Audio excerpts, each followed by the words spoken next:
ನಮಸ್ಕಾರ ವಿದ್ಯಾರ್ಥಿಗಳೇ, ದ್ವಿತೀಯ PUCಯ ಭಾರತದ ಇತಿಹಾಸಕ್ಕೆ ಸಂಬಂಧಿಸಿದಂತೆ ಅಧ್ಯಾಯ 5.2 ಮೊಘಲರು ಅನ್ನುವಂತಹ ಒಂದು ಅಧ್ಯಾಯಕ್ಕೆ ಸಂಬಂಧಿಸಿದಂತಹ ಪ್ರಶ್ನೋತ್ತರಗಳು. ಈ ಹಿಂದಿನ ಒಂದು ಅಧ್ಯಾಯದ ಪ್ರಶ್ನೋತ್ತರಗಳನ್ನು ಹಿಂದಿನ ವಿಡಿಯೋಗಳಲ್ಲಿ ಕೊಟ್ಟಿದ್ದೇನೆ. ಅವುಗಳನ್ನು ನೀವು ರೆಫರ್ ಮಾಡಬಹುದು. ಡಿಸ್ಕ್ರಿಪ್ಷನಲ್ಲಿ ಅದರ ಲಿಂಕನ್ನು ಕೂಡ ಕೊಟ್ಟಿರ್ತೀನಿ, ಅವುಗಳನ್ನು ನೀವು ರೆಫರ್ ಮಾಡ್ಬೋದು. ಇಲ್ಲಿ ಮೊಘಲರು ಅನ್ನುವಂತಹ ಒಂದು ಅಧ್ಯಾಯಕ್ಕೆ ಸಂಬಂಧಿಸಿದಂತಹ ಒಂದು ವಾಕ್ಯದ ಪ್ರಶ್ನೋತ್ತರಗಳು ಮೊದಲಿಗೆ ನೋಡ್ತಾ ಹೋಗೋಣ. ಮೊದಲನೇ ಪಾಣಿಪತ್ ಕದನ ಯಾವಾಗ ನಡೀತು ಅಂತ ಹೇಳ್ಬಿಟ್ಟು, ಅದು ಕ್ರಿಸ್ತಕ 1526ರಲ್ಲಿ ನಡೆಯುತ್ತೆ.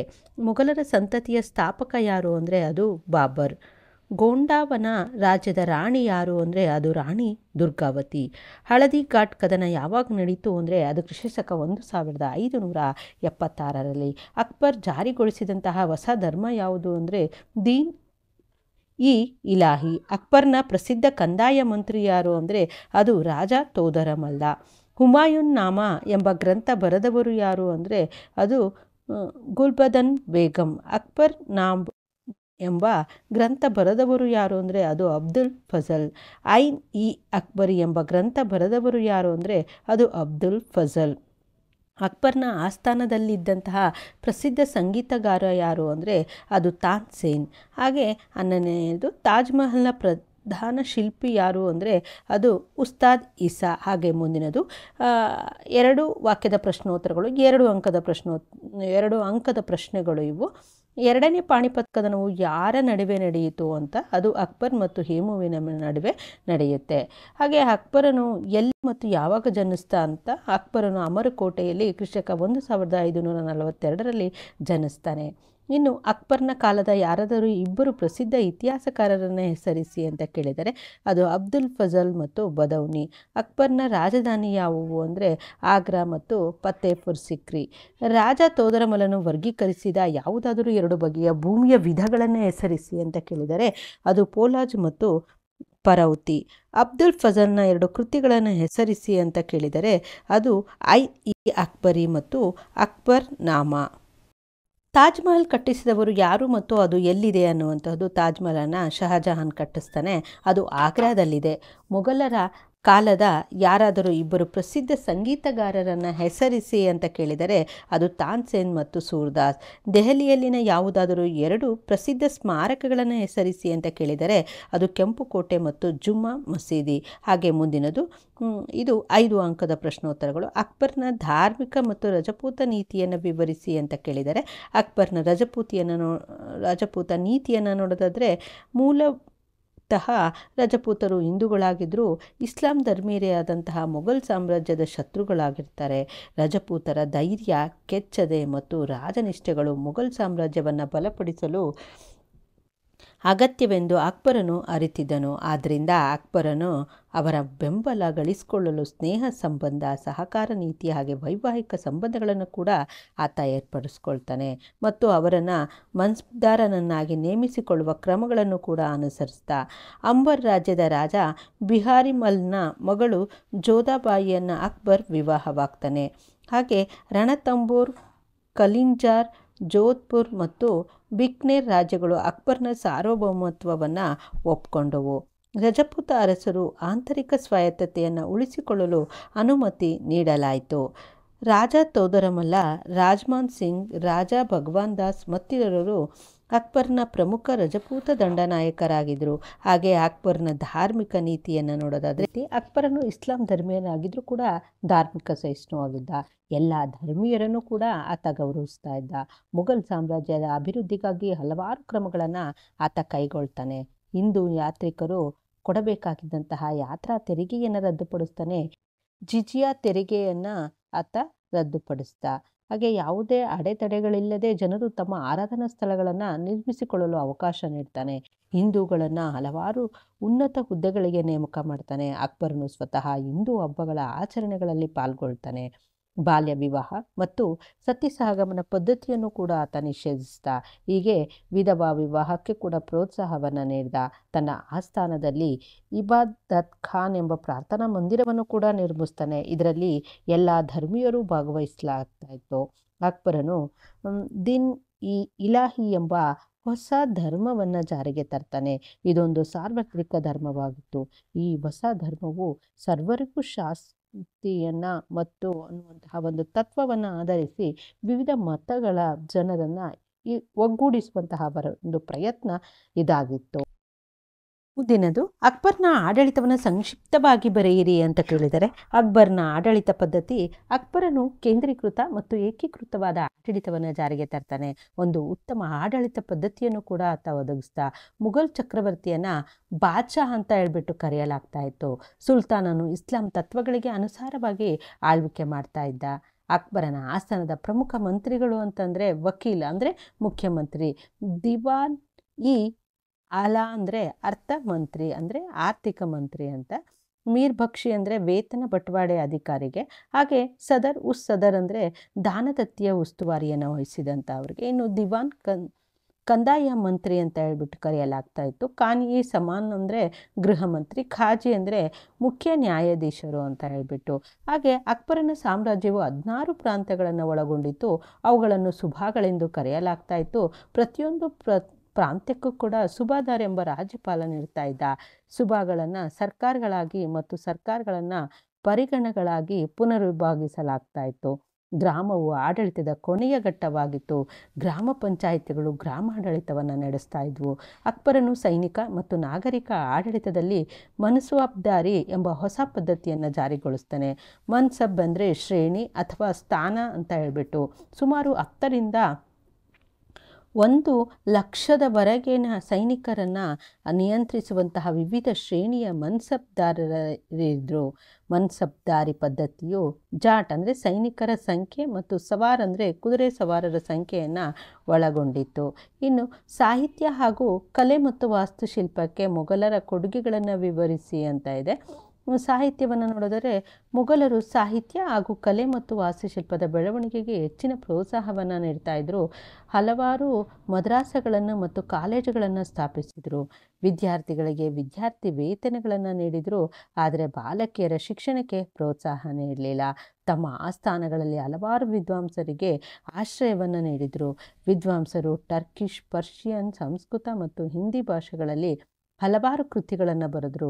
ಉದಾಹರಣೆಗೆ ಬಾಬರ್ ನಾಮ, ಗುಲ್ಬದನ್ ಬೇಗಂ, ಹುಮಾಯೂನ್ ನಾಮ, ಹಾಗೆ ಜಹಂಗೀರ್ ನಾಮ, ಅಬ್ದುಲ್ ಫಜಲ್, ಐನ್ ಇ ಅಕ್ಬರಿ ಮತ್ತು ಅಕ್ಬರ್ ನಾಮ ಅನ್ನುವಂಥದ್ದು.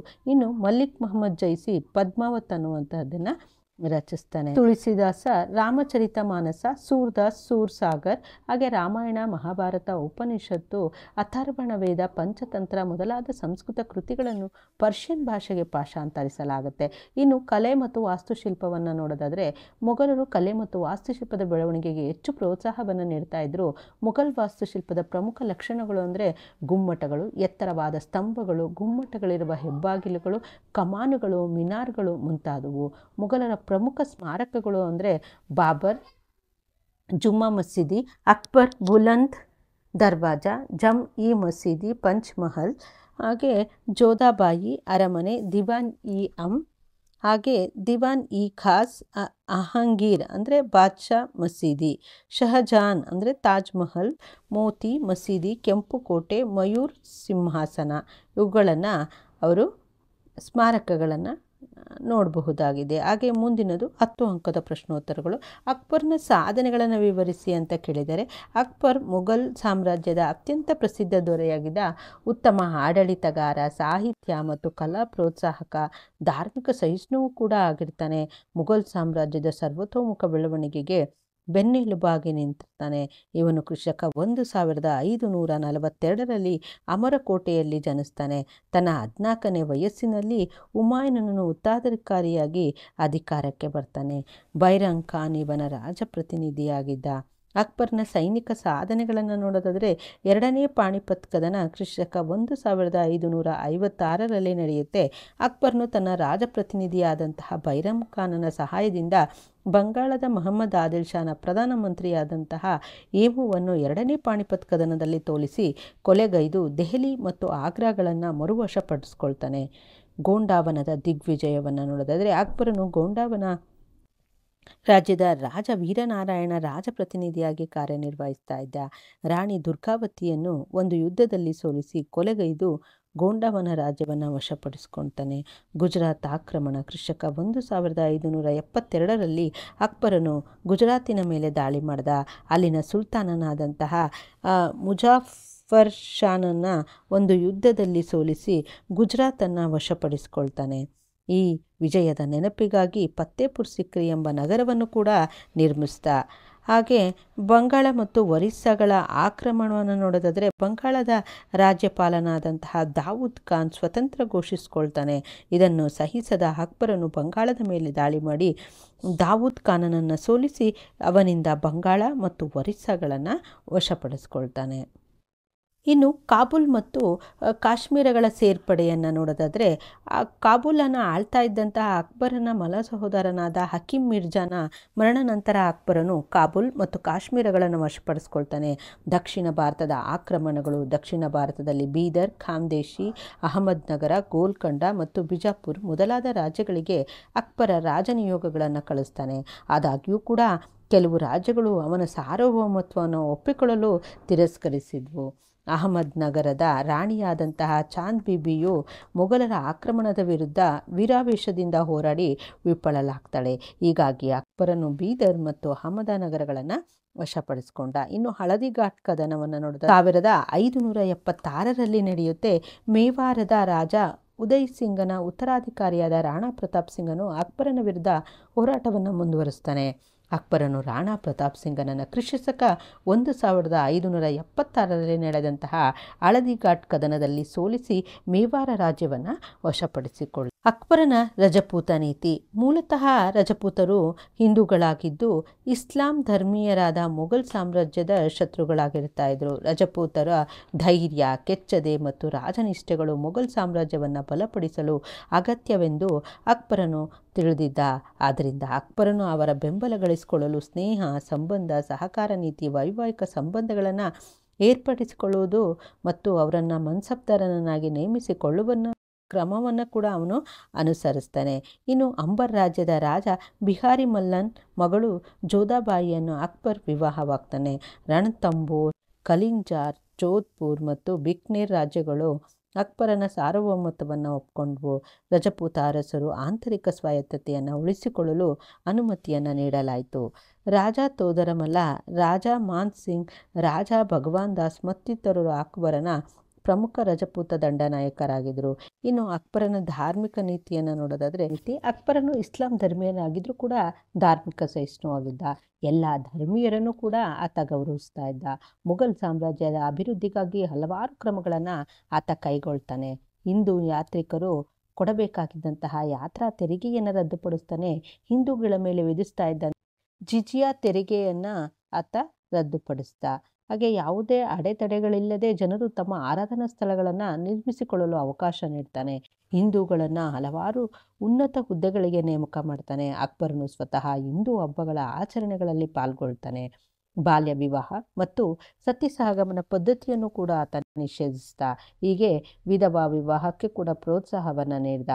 ತನ್ನ ಆಸ್ಥಾನದಲ್ಲಿ ಇಬಾದತ್ ಖಾನ್ ಎಂಬ ಪ್ರಾರ್ಥನಾ ಮಂದಿರವನ್ನು ಕೂಡ ನಿರ್ಮಿಸ್ತಾನೆ. ಇದರಲ್ಲಿ ಎಲ್ಲ ಧರ್ಮೀಯರು ಭಾಗವಹಿಸಲಾಗ್ತಾ ಇತ್ತು.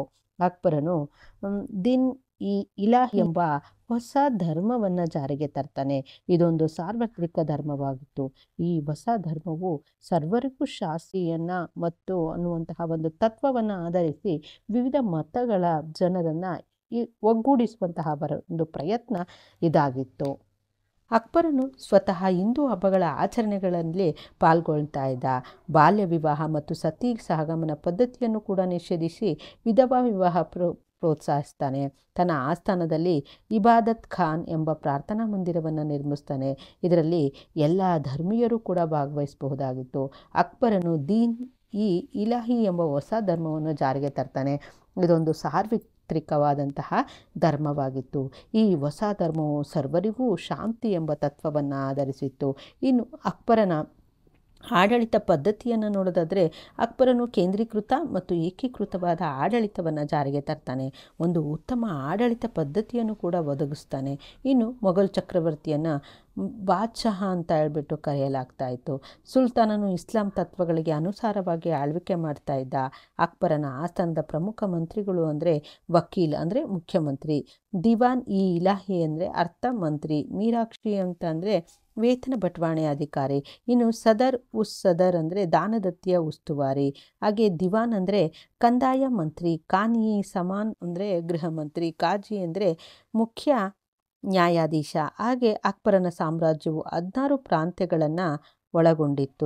ಅವುಗಳನ್ನು ಸುಬಾಗಳೆಂದು ಕರೆಯಲಾಗ್ತಾ ಇತ್ತು. ಪ್ರತಿಯೊಂದು ಪಾತ್ರಕ್ಕೂ ಕೂಡ ಸುಬಾದಾರ್ ಅಂತ ಹೇಳ್ಬಿಟ್ಟು ರಾಜ್ಯಪಾಲನ ಇರ್ತಾಯಿದ್ರು. ಸುಬಾಗಳನ್ನು ಸರ್ಕಾರಗಳಾಗಿ ಮತ್ತು ಸರ್ಕಾರಗಳನ್ನು ಪರಿಗಣಗಳಾಗಿ ಪುನರ್ವಿಭಾಗಿಸಲಾಗ್ತಾ ಇತ್ತು. ಗ್ರಾಮವು ಆಡಳಿತದ ಕೊನೆಯ ಘಟ್ಟವಾಗಿತ್ತು. ಗ್ರಾಮ ಪಂಚಾಯಿತಿಯು ಗ್ರಾಮ ಆಡಳಿತವನ್ನು ನಡೆಸ್ತಾ ಇದ್ವು. ಅಕ್ಬರನು ಸೈನಿಕ ಮತ್ತು ನಾಗರಿಕ ಆಡಳಿತದಲ್ಲಿ ಮನ್ಸಾಬ್ದಾರಿ ಎಂಬ ಹೊಸ ಪದ್ಧತಿಯನ್ನು ಜಾರಿಗೊಳಿಸ್ತಾನೆ. ಮನ್ಸಾಬ್ ಎಂದರೆ ಶ್ರೇಣಿ ಅಥವಾ ಸ್ಥಾನ ಅಂತ ಹೇಳ್ಬಿಟ್ಟು ಸುಮಾರು 10ರಿಂದ 1 ಲಕ್ಷದವರೆಗಿನ ಸೈನಿಕರನ್ನು ನಿಯಂತ್ರಿಸುವಂತಹ ವಿವಿಧ ಶ್ರೇಣಿಯ ಮನ್ಸಬ್ದಾರರಿದ್ದರು. ಮನ್ಸಬ್ದಾರಿ ಪದ್ಧತಿಯು ಜಾಟ್ ಅಂದರೆ ಸೈನಿಕರ ಸಂಖ್ಯೆ ಮತ್ತು ಸವಾರ್ ಅಂದರೆ ಕುದುರೆ ಸವಾರರ ಸಂಖ್ಯೆಯನ್ನು ಒಳಗೊಂಡಿತ್ತು. ಇನ್ನು ಅಕ್ಬರನ ಸಾಹಿತ್ಯ ಘೋಷಣೆ ಅಂತಂದರೆ ಅಕ್ಬರನು ಸಾಹಿತ್ಯ ಪೋಷಣೆ. ಅಕ್ಬರನು ಸಾಹಿತ್ಯದ ಬೆಳವಣಿಗೆಗೆ ಹೆಚ್ಚಿನ ಆದ್ಯತೆಯನ್ನು ನೀಡ್ತಾ ಇದ್ದ. ಇವನ ಕಾಲದಲ್ಲಿ ಹಲವಾರು ಸಂಸ್ಕೃತ ಕೃತಿಗಳನ್ನು ಕೂಡ ಪರ್ಷಿಯನ್ ಭಾಷೆಗೆ ಭಾಷಾಂತರವಾದವು. ಉದಾಹರಣೆ ರಾಮಾಯಣ, ಮಹಾಭಾರತ, ಉಪನಿಷತ್ತು, ಅಥರ್ವಣ ವೇದ, ಪಂಚತಂತ್ರ, ರಾಜತರಂಗಿಣಿ ಮೊದಲಾದವುಗಳು. ಅಕ್ಬರನು ತನ್ನ ಆಸ್ಥಾನದಲ್ಲಿ ಹಲವಾರು ಕವಿಗಳಿಗೆ ಆಶ್ರಯ ನೀಡ್ತಾ ಇದ್ದ. ಅವರಲ್ಲಿ ಪ್ರಸಿದ್ಧರಾದವರು ಎಂದರೆ ಬೀರ್ಬಲ್, ಅಬ್ದುಲ್ ಫಜಲ್, ತುಳಸಿದಾಸ್, ಸೂರ್ದಾಸ್, ಅಬ್ದುಲ್ ಫಜಲ್, ಐನ್ ಇ ಅಕ್ಬರಿ ಮತ್ತು ಅಕ್ಬರ್ ನಾಮ ಎಂಬ ಕೃತಿಗಳನ್ನು ರಚಿಸಿದ್ದಾರೆ. ಇವನ ಕಾಲದ ಪ್ರಮುಖ ಇತಿಹಾಸಕಾರರು ಎಂದರೆ ಅಬ್ದುಲ್ ಫಜಲ್ ಮತ್ತು ಬದೌನಿ. ಇನ್ನು ಕಲೆ ಮತ್ತು ವಾಸ್ತುಶಿಲ್ಪವನ್ನು ನೋಡೋದಾದರೆ ಅಕ್ಬರನು ಕಲೆ ಮತ್ತು ವಾಸ್ತುಶಿಲ್ಪದ ಬೆಳವಣಿಗೆಗೆ ಹೆಚ್ಚಿನ ಆದ್ಯತೆಯನ್ನು ನೀಡ್ತಾನೆ. ಇವನ ಕಾಲದಲ್ಲಿ ನಿರ್ಮಿಸಲ್ಪಟ್ಟಂತಹ ಪ್ರಮುಖ ಸ್ಮಾರಕಗಳು ಅಂತಂದರೆ ಬುಲಂದ್ ದರ್ವಾಜ್, ಸಲೀಂ ಚಿಸ್ತಿಯ ಗೋರಿ, ಹಾಗೆ ಜೋಧಾಬಾಯಿ ಅರಮನೆ, ಪಮಚಮಹಲ್, ದಿವಾನ್ ಇ ಆಮ್, ದಿವಾನ್ ಇ ಖಾಸ್, ಆಗ್ರಾ ಕೋಟೆ ಮೊದಲಾದವುಗಳು. ಇಷ್ಟು 5.2 ಅಧ್ಯಾಯಕ್ಕೆ ಸಂಬಂಧಿಸಿದಂತಹ ಒಂದು ಪ್ರಶ್ನೋತ್ತರಗಳಾಗಿತ್ತು. ಮುಂದಿನ ಅಧ್ಯಾಯವನ್ನು ಮುಂದಿನ ವಿಡಿಯೋದಲ್ಲಿ ನೋಡೋಣ. ಧನ್ಯವಾದಗಳು.